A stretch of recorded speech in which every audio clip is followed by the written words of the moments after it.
철로역정 두 번째 시간입니다. 여러분들 큐티집을 오늘의 본문은 5월 21일 부분입니다. 가지신 분들은 펴시고 함께 말씀을 보겠습니다.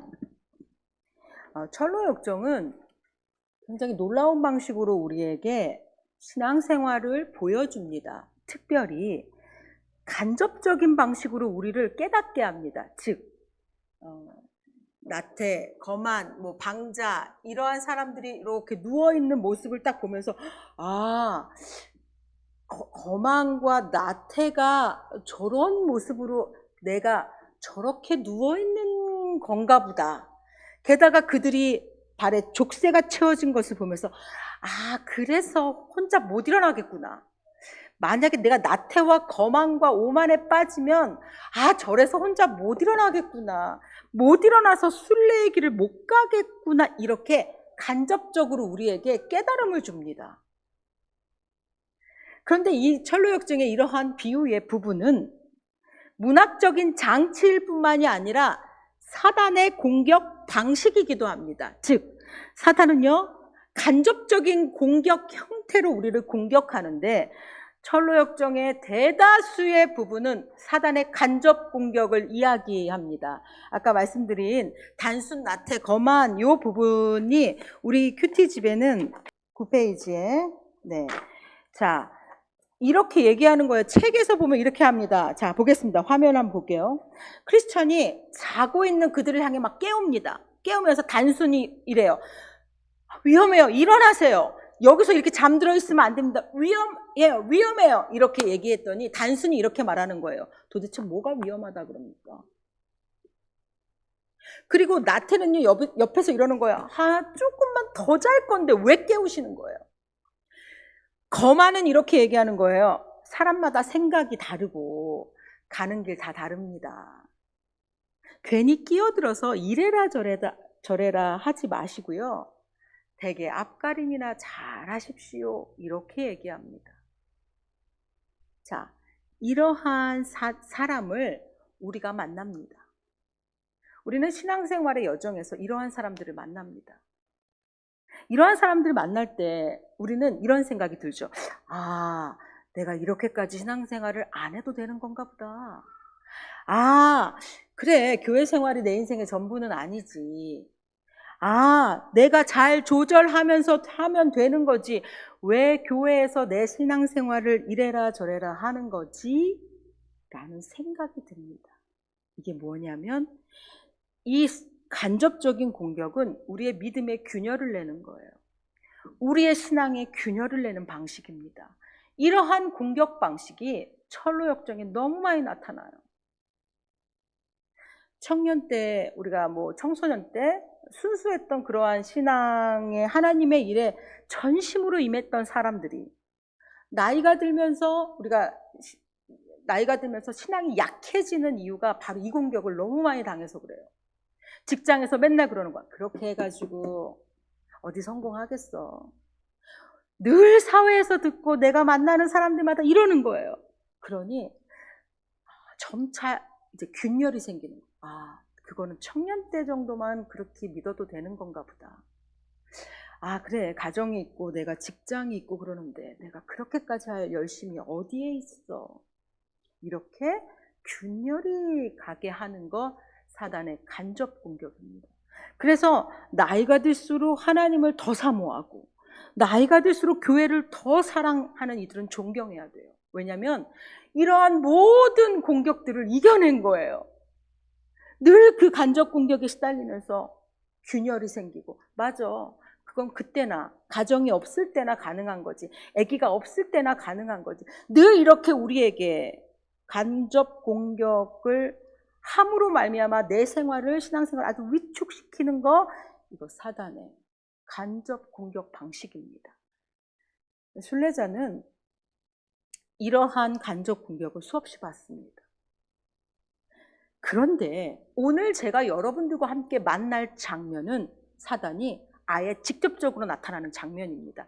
철로역정에서 전투씬은 제가 지금 이 한 장면밖에 보지 못한 것 같아요.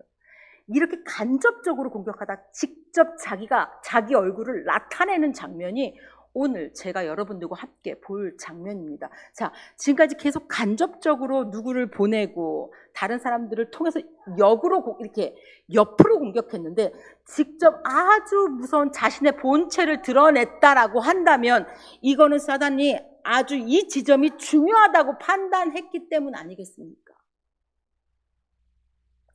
사단이 자신의 모습을 드러내며 크리스찬 앞에 등장하는 오늘의 이 겸손의 골짜기에서의 부분은 바로 여기서 내가 결판을 짓겠다는 사단의 아주 심오한 뜻을 우리가 알게 됩니다. 오늘 그 겸손의 골짜기에 등장하는 사탄의 이름이 아볼루온으로 등장합니다. 이 아볼루온이라는 말은 성경에 등장해요. 계시록 9장 11절입니다. 그들에게 왕이 있으니 무저갱의 사자라. 히브리어로는 그 이름이 아바돈이요 헬라어로는 그 이름이 아볼루온이더라. 그러니까 성경 속에 나타나는 이 사탄의 모습, 이 사탄으로 불리우는 이 아볼루온은 무저갱의 사자라는 이름으로 성경에 등장합니다. 이 무저갱이 뭘까요? 무저갱은 사탄과 타락한 천사들, 악한 영들이 갇혀있는 심해의 영역, 형벌의 영역을 뜻합니다. 근데 거기에서 사자는 보냄받은 자잖아요. 그러니까 무저갱으로부터 보냄받은 사자가 아볼루온이라는 거예요. 파괴의 명을 받아 나타난 보냄받은 자가 아볼루온이라는 거지. 철로역정은요, 이 아볼루온이 직접적인 모습으로 순례자 앞에 등장하는 장면으로 이 겸손의 골짜기의 부분을 시작하고 있었습니다. 그 모습만으로도 순례자들이 보기만 해도 기겁할 모습으로 그 앞에 나타나는 거예요. 자, 이 겸손의 골짜기에 들어섰을 때 벌어졌다는 것을 다시 한번 주의하면서 보겠습니다. 철로역정 책을 인용하겠습니다. 크리스천은 계속 걸어가서 마침내 놈과 딱 마주쳤다. 보기만 해도 진저리가 날 만큼 끔찍한 몰골이었다. 물고기처럼 비늘이 온몸을 덮었고 용처럼 날개가 달려 있었다. 다리는 곰을 닮았고 배에서는 불과 연기가 쏟아져 나왔으며 입은 사자와 비슷했다. 괴물은 크리스천의 코앞까지 다가오더니 깔보듯 쳐다보며 질문을 쏟아내기 시작했다. 자, 여러분, 이 아볼루온이 여러분들 앞에 나타났다라고 상상해 보십시오. 내가 지금 순례의 길을 걷고 있는데 이 모습으로 아볼루온이 이렇게 탁 나타났다고 생각해 보십시오. 얼마나 놀라겠습니까? 그런데 아볼루온이 나타나서 너무 놀랍게도요, 막 겁주고서 막 잡아먹겠다 이러는 게 아니라 질문을 쏟아낸다는 거예요. 이게 놀랍죠? 질문을 쏟아낸다는 거예요. 아볼루온이 그 어떤 질문을 쏟아냈느냐라는 것을 아는 것은 우리에게 아주 중요한 부분입니다. 만약에 우리가 이렇게 거대한 그 아볼루온 앞에 딱 섰는데 그가 하는 질문에 대해서 아무런 말도 대답하지 못한다라고 우리가 얼마나 위축될까요? 아볼루온과 크리스천의 대화를 우리가 주목해야 되는 이유가 여기 있습니다. 여러분들, 내가 크리스천의 빙이 되어서 아볼루온에게 이렇게 대답하십시오. 아볼루온, 어디서 오는 길이냐? 다음에는 어디로 갈 거지? 크리스천, 온갖 죄악이 들끓는 멸망의 도시를 떠나서 시온성으로 가는 길이다. 아볼루온, 그게 사실이라면 너도 내 졸개가 분명하구나. 그 땅 전체가 내 거거든. 거기선 내가 왕이고 신이란 말씀이지. 감히 임금을 배신하고 달아나겠다고? 크리스천, 내 놈이 판치는 땅에서 태어난 건 사실이지. 하지만 널 섬기는 건 너무나 고달픈 일이었어. 누구도 내가 주는 품삯으론 목숨을 이어갈 수가 없어. 죄의 싹은 죽음이거든. 그래서 철이 들자마자 사려 깊은 이들이 했던 일을 고스란히 따라했어. 마땅히 되어야 할 인간의 참 모습을 갖출 길은 없는지 두루 찾아본 거지. 그 다음 이야기입니다. 제가 아볼루온 읽으면 여러분들이 크리스천을 읽으십시오. 아볼루온, 졸개들을 순순히 내줄 임금이 세상에 어디 있다더냐? 널 그냥 풀어줄 줄 아느냐? 일이 고되고 삭시 적은 것이 문제라면 내가 다 해결해 줄 테니 얼른 돌아가거라. 나라의 형편이 나아지는 대로 섭섭지 않게 대우해 주마. 내가 약속하지.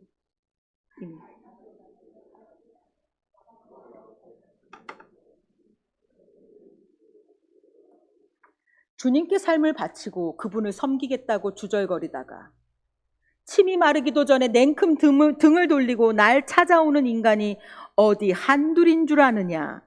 지금이라도 내게 돌아오면 만사가 다 잘 풀릴 것이다.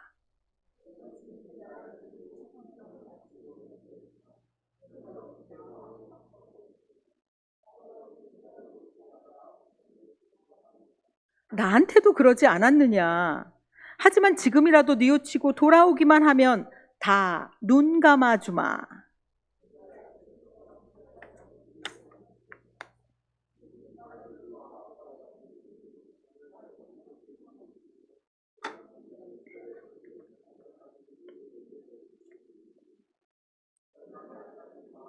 잘 들어라. 분명히 말하지만 나는 주님을 섬기는 일과 그분이 주시는 싹, 그분의 일꾼들, 그분의 다스림, 함께 있는 이들, 그분의 나라를 내 것들과 비교하면서 좋아해. 그러니 날 꼬드길 생각일랑 집어치워. 나는 주님의 종이고 그분을 따라갈 거다. 이러한 긴 대화가 이어집니다.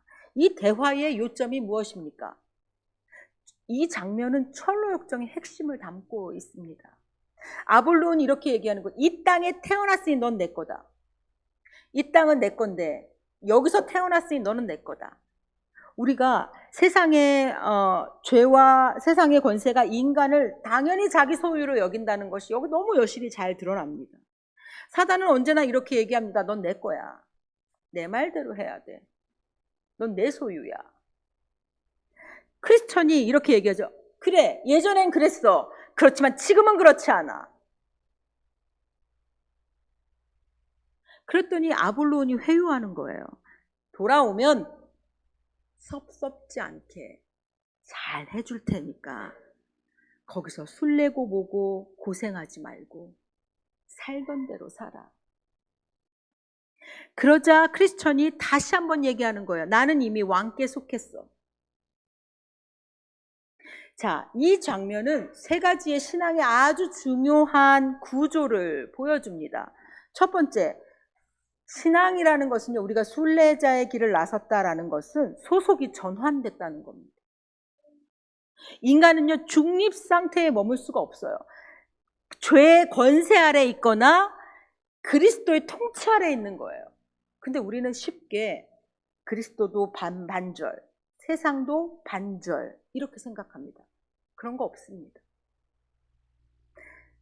아볼론의 권세 아래 있던지 그리스도의 통치 아래 있던지 소속의 분명한 전환, 이것이 이 겸손의 골짜기에서 시험받는 부분이에요. 이 두 번째는 유혹의 본질입니다. 사단은요 막 위협하고 막 무섭게 하는 것보다 돌아오면 잘해줄게. 그동안 섭섭한 거 있었나 보네. 돌아오면 섭섭하지 않게 해줄게. 이렇게 설득하고 타협하는 거예요. 오늘날에도 고스란히 반복되는 거예요. 이건. 또한 세 번째, 이 크리스찬이 그러한 사단을 어떻게 대적하고 있느냐를 볼 필요가 있습니다. 아니야, 아니란 말이야. 막 이렇게 막 감정적으로 대적하는 게 아니라 딱 이 말 한마디 하는 거예요. 나는 이미 주님께 나를 드렸어. 언약과 결단으로 맞서는 겁니다. 우리가 사단이 이렇게 유혹하는 이러한 것들 앞에서 그러지 마, 그러지 마 이런 게 아니라 나는 이미 그분께 나를 드렸어. 나의 확실한 정체성으로 맞서는 겁니다. 사탄이 직접적으로 나서서 크리스천에게 행하는 공격의 내용이 무엇입니까? 그가 했던 말들 속에 있습니다. 한번 보겠습니다. 졸개들을 순순히 내줄 임금이 세상에 어디 있더냐?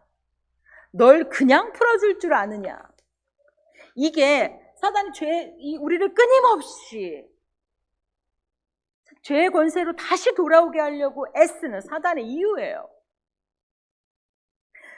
이것을 바로 오늘 에베소서의 본문은 아주 명확하게 얘기하고 있죠. 과거에 우리가 사단의 종로를 타던 자였다는 겁니다.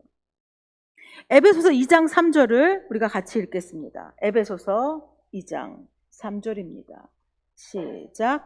전에는 우리도 다 그 가운데서 우리 육체의 욕심을 따라 지내며 육체와 마음에 원하는 것을 하여 다른 이들과 같이 본질상 진노의 자녀였더니, 이런 본질상 진노의 자녀였던 우리가 사단에게 등을 딱 돌린 거예요. 아니야 하면서 등을 돌린 겁니다. 그러니 사단이 직접 찾으러 나선 겁니다. 일로 와. 아니야, 넌 내 거야. 그러니 그 사이에서 맹렬한 전투가 벌어질 수밖에 없는 겁니다. 이건 사단이 직접 나타나서 빼앗아 오겠다고 자신의 모습을 나타내고 있는 아주 절체절명의 싸움입니다. 보겠습니다. 싸움의 장면입니다. 이 책에는 아볼론이 이렇게 묘사가 돼요. 말이 끝나기도 전에 아볼론은 크리스천의 가슴을 겨누고 불화살을 날려보냈다. 크리스천은 재빨리 손에 쥔 방패를 내밀어 막아내고 위기를 모면했다. 그리고는 한 손으로는 검을 뽑아들었다. 담대하게 맞설 때가 됐다고 판단했기 때문이다. 마귀는 우박을 쏟아붓듯 쉴 새 없이 불화살을 쏘아대며 쏜살같이 쳐들어왔다. 크리스천은 안간힘을 써가며 공격을 막아냈지만 결국 머리와 손발에 상처를 입고 말았다. 부상에 놀라 잠시 주춤하는 기색을 보이자 괴물은 더 거치게 밀고 들어왔다. 이어갑니다. 목숨을 건 싸움은 반나절이 넘도록 계속됐다. 수없이 상처를 입은 크리스천은 점점 기운이 떨어져 갔다. 승기를 잡았다고 생각한 괴물은 거침없이 크리스천을 붙잡아 땅에 패대기 쳤다. 가엾은 순례자는 칼까지 놓치고 말았다. 넌 이제 죽었어. 크리스천은 이제 정말 끝이구나 싶었다. 자, 이 이야기가 어떻게 펼쳐질까요? 과연 크리스천은 여기서 승리할 수 있을까요? 칼을 붙잡고 있었는데 칼까지 떨어뜨렸어요. 싸움의 이야기로 가기 전에 그들의 대화를 다시 한번 주목해 보고자 합니다. 아볼론이 싸움 직전에요, 크리스천을 긁는 말이 있어요. 크리스천을 긁어요. 그러니까 이 말을 듣고 크리스천이 긁히죠. 또 성도들도요, 요 말 앞에서 저도 긁혔어요. 왜냐하면 저는 진짜 이렇게 생각합니다. 성도들이 이 부분에서 아볼론이 우리한테 이 말을 했을 때 몇 명이 버틸 수 있을까? 저는 이 철로역정을 읽으면서 항상 이 부분에서 우리 성도들은 이렇게 사단이 얘기하면 과연 버텨낼 수 있을까라는 부분을 항상 걱정했습니다. 보겠습니다. 아볼론, 다시 생각해 보는 게 좋을 거야. 감정이 가라앉고 나면 내가 선택한 길의 실체가 보일 테니. 그 양반을 섬기던 이들 가운데, 그러니까 그 양반은 예수 그리스도죠.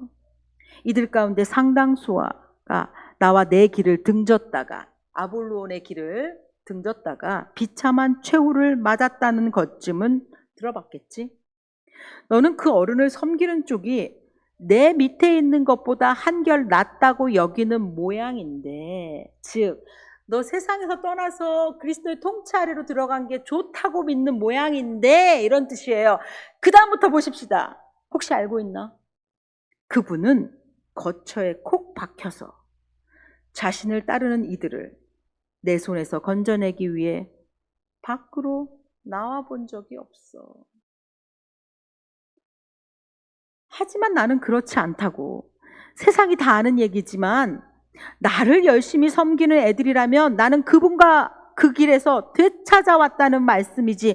너도 마찬가지야. 내가 곧 구해내고 말 거야. 자, 줄친 부분 보겠습니다. 같이 읽어볼게요. 시작. 그분은 거처에 콕 박혀서 자신을 따르는 이들을 내 손에서 건져내기 위해 밖으로 나와본 적이 없어. 이 대목은 우리가 제대로 봐야 되는 부분입니다. 사단은 이 말로 여러분을 긁습니다.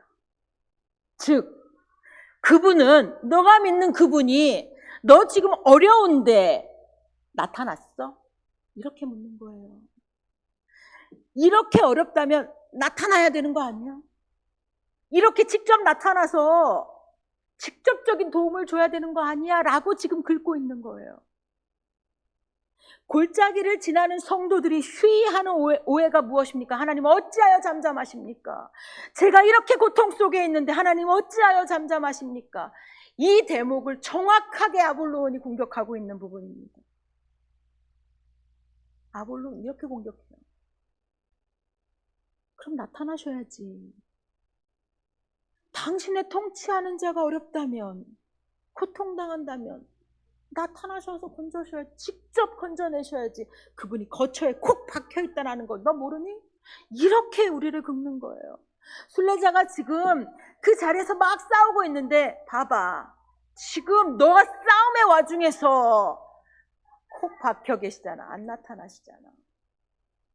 지금까지 오는 길에도 너가 쉽지 않았을 텐데 그때 콕 박혀 계셨어. 이렇게 우리한테 아주 대단한 불신을, 우리의 믿음을 정확하게 반으로 쫙 갈라놓는, 아까 우리가 그 간접적인 공격으로 균열이 생겼다면 이 말은요 직접적으로 그냥 반으로 쪼개버리는 아주 강력한 말입니다.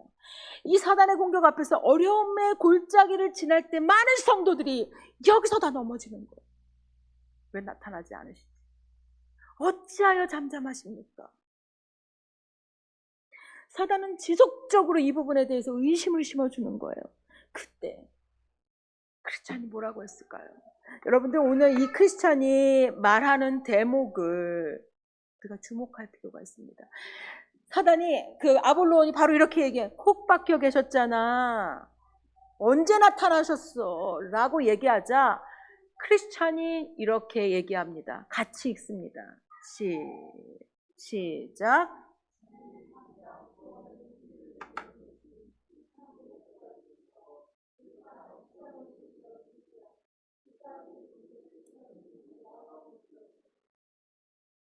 끝까지 그분께 붙어 있는지가 이 시험에 더 중요한 거예요. 우리는 그 어려움에서 벗어나는 것이 더 중요하다고 생각해서 하나님께 어찌하여 이러십니까? 라고 하는데 하나님께 더 중요한 건 끝까지 나를 믿고 거기 붙어 있느냐 이거를 보신다는 거예요.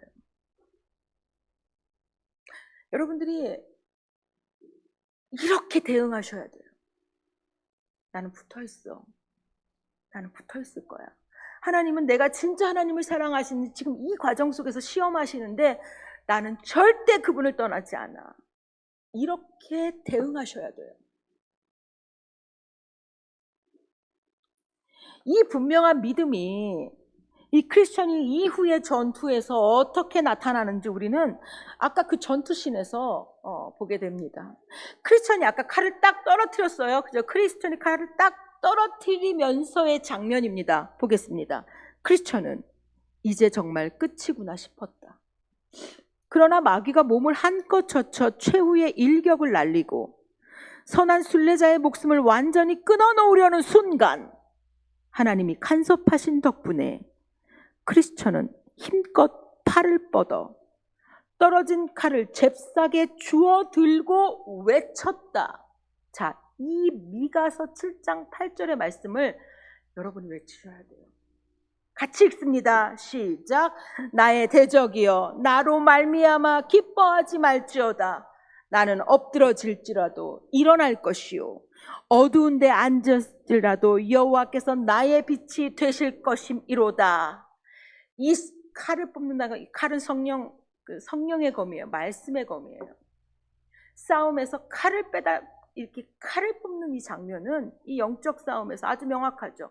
말씀의 검으로 그거를 대항하는 겁니다. 나의 대적이여 지금 내가 이러고 있다고 기뻐하지 말지어다. 내가 엎드러질지라도 나는 일어날 것이고 내가 어두운 데 있을지라도 여호와께서 나의 빛이 되신다라고 하면서 이 말씀을 꽂아 넣는 거예요. 이 이야기가 주는, 이 장면이 주는 교훈이 무엇입니까? 사단과의 전쟁은요, 맹렬하나 승산이 있다는 거예요. 오늘 본문은, 우리 오늘 요 딱 찔러놓고 그 다음에 그 장면을 보겠습니다. 이 말씀을 이렇게 외치면서 동시에 아볼론의 가슴을 깊이 찔렀다. 마귀는 치명적인 부상을 입고 뒤로 벌러덩 나가 떨어졌다. 기세가 오른 크리스천은 다시 한번 칼을 휘두르며 오금을 박았다. 이 모든 일에 우리를 사랑하시는 이로 말미암아 우리가 넉넉히 이기느니라. 그 말이 떨어지기가 무섭게 아볼로온은 용의 날개를 퍼덕이며 날아가 버리고 다시는 모습을 드러내지 않았다.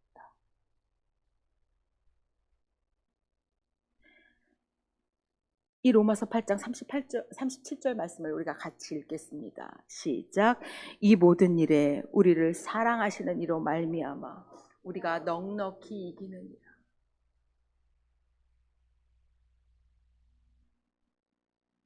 오늘 본문 에베소서 2장 5절과 6절은 너무나 분명하게 우리가 어떤 사람인지를 밝히고 있습니다. 에베소서 2장 5절과 6절을 같이 읽겠습니다. 허물로 죽은 우리를 그리스도와 함께 살리셨고 너희는 은혜로 구원을 받을 것이라. 또 함께 일으키사 그리스도 예수 안에서 함께 하늘에 앉히시니 너무나 분명하게 우리의 소속이 바뀌었다고 얘기하는 거예요. 세상에 속한 자가 아니라 아볼로온에게 속한 자가 아니라 그리스도께 속한 자라고 완전히 선포하고 있는 장면이 에베소서의 말씀입니다. 모시는 왕이 달라졌다고 에베소서가 선포하고 있어요. 근데 사탄은 아직도 자기 백성이라고 착각하면서 어떻게든지 빼앗으려고 하고 있는 것이 바로 이 땅에서 우리가 겪는 일들입니다. 그러나 이미 우리는 하나님의 자녀입니다. 아볼로온의 공격의 내용을 봤습니다. 집요하게 무엇을 공격하고 있습니까? 우리의 정체성을 공격하고 있습니다. 아볼로온이요, 실제로 이렇게 직접적으로 나타나서요, 성도를 공격하는 것은 정체성의 문제예요. 너 내 거야. 이 부분에 대해서 성도가 약해지면 뭐 방법이 없어요. 이 정체성의 싸움에서요, 세상의 것들이 통하지가 않아요. 저 집 있어요. 이거 통하지 않아요. 저 직장 있어요. 통하지가 않아요. 사단과의 싸움에서, 아볼로온과의 싸움에서요, 정확하게 통하는 무기가 하나밖에 없어요. 내가 하나님의 자녀다. 이것밖에 없어요. 이 싸움이 어디서 일어난다고 했습니까? 겸손의 골짜기래요. 의미심장합니다. 이 겸손한 골짜기를 지나서요, 사망의 음침한 골짜기를 만나는 장면이 나와요. 이거 지금 사망의 음침한 골짜기에서 일어나는 일이 아니에요. 겸손의 골짜기에서 일어나는 일입니다. 이거 왜 그럴까요? 여기가 왜 겸손의 골짜기일까요? 아볼로온의 공격 앞에서 비로소 우리는 깨닫는 거예요. 다 소용이 없구나. 내가 세상에서 가지고 있는 것들이 다 소용없다는 것을요, 비로소 깨닫는 지점이 바로 아볼로온을 직접 만나고 내가 하나님의 자녀됨에 대해서 기쁨과 감사가 넘칠 때 내가 무엇을 추구하면서 살아가야 되는지를 비로소 발견하는 거예요. 그 자리에서 내가 하나님의 자녀됨이 이렇게 큰 일이구나. 바로 우리가 겸손해지는 지점이 그것을 깨닫는 지점이라고 말해주고 있는 거예요. 우리 그리스도인들이 왜 겸손하지 않아요? 가진 것들을 자랑해서 겸손하지 않은 거예요. 왜 겸손할 수 있어요? 하나님의 말씀과 하나님의 주신 것들을 내가 세상을 대적하면서 살 수 있는 내가 하나님의 자녀구나. 하나님 앞에서 내가 나를 낮추고 내가 하나님의 자녀됨만을 의지하고 내가 이 길 걸어갑니다라고 하니까 겸손해지는 거예요. 겸손의 골짜기는 우리에게 아주 명확하게 말합니다. 믿음의 사람들이 자랑할 것이 세상 것이 아니라고 말하고 있는 거예요. 세상의 것들이 여기서 아무런 힘을 쓰지 못한다는 것을 보여주는 거예요. 내가 하나님 안에 있다. 이것만이 우리의 무기가 된다는 것. 내가 하나님의 자녀고 나는 소속이 바뀐 사람이다라는 아주 분명한 이 정체성만이 이 모든 사단의 공격을 이겨낼 힘이라는 거. 이것을 이 겸손의 골짜기에서 순례자들은 배우는 겁니다. 우리도 순례자입니다. 우리가 하나님 자녀됨에 대한 이 명확한 이 믿음 안에 서 있지 않으면 우리는 계속 교만할 겁니다. 가진 것들 자랑하고 우리 말의 팔알이 내가 가진 것들을 자랑하는 사람일 겁니다. 그러나 겸손의 골짜기를 지난 성도들은 아는 거예요. 내가 하나님의 자녀 되는 것이 가장 큰 자랑이구나. 내가 통과할 때마다 만나는 어려움들은 하나님의 자녀이면 되는 거구나. 이것을 겸손의 골짜기에서 성도들은, 순례자들은 그것을 배우면서 통과합니다. 사탄은요, 오늘 자신을 드러내면서 크리스천을 아주 협박하는, 그죠? 위협하는 이유를 보았습니다. 어떻게든지 되찾아오겠다는 거예요. 너 하나님의 백성 안 되고 다시 나한테 와. 이러기 위해서 몸집을 드러내며 나타난다는 거예요. 순례의 길을 포기하게 만들겠다고 나타나는 이 아블론의 공격 앞에 여러분들 어떻게 대항하시겠습니까? 어떻게 꿋꿋이 천성까지 가시겠습니까? 믿음의 방패로 불화살을 막아내고 말씀의 검으로 고약한 상황을 깊이 찔러내는 거예요. 우리가 만나는 아주 고약한 상황에 말씀으로 찔러 넣는 거예요. 그 과정에서 내가 하나님의 자녀임을, 내가 멸망의 도시에 속한 자가 아니라 나는 천성에 속한 자로 천성을 향해 가고 있는 사람이라는 것, 이것을 아주 분명하게 믿는 자들이 이 순례의 여정을 걸어내는 겁니다. 내가 천성에 속한 자라는 것을 깨닫고 다시 깨닫고 온전히 하나님을 의지함으로 말미암아 겸손한 순례자들 되시기를 바랍니다. 이렇게 막 정신없이 싸우고 났어요. 그러면 좀 쉴 타임을 줬으면 좋겠는데 순례의 길은 만만치 않은 것 같습니다. 길을 나서자마자 사망의 음침한 골짜기를 또 만납니다. 이 사망의 음침한 골짜기에 대해서는 수련회 때 말씀드릴 겁니다. 조별 모임을 통해서 여러분들과 나눌 겁니다. 요란한 상황이 종결됐다고 끝난 것이 아닙니다. 요란한 상황이 종결돼도 우리의 순례의 길은 계속됩니다. 여러분들 이 예배를 마치시고 나가면서 우리는 다시 순례의 길을 여전히 걸어낼 겁니다. 부디 잘 걸어내십시오. 하나님의 자녀임이 우리의 승리의 이유입니다. 기도하겠습니다. 하나님, 세상 권세 잡은 자들은 우리를 다시 자신의 권세 아래 두기 위해 맹렬히 공격합니다. 자꾸 의심하게 합니다. 다시 돌아오면, 주인을 바꾸면 이 문제 해결해 주겠다고 합니다. 하나님, 이 모든 것들이 어떤 의미인지 분명히 알게 해주시니 감사합니다. 겸손의 골짜기를 통과하면서 우리의 믿음이 더 분명해지고 자리자리에서 하나님의 말씀으로 승리하며 순례의 여정 힘있게 걸어내는 연지 성도들 되게 하여 주옵소서. 예수님의 이름으로 기도드립니다. 아멘.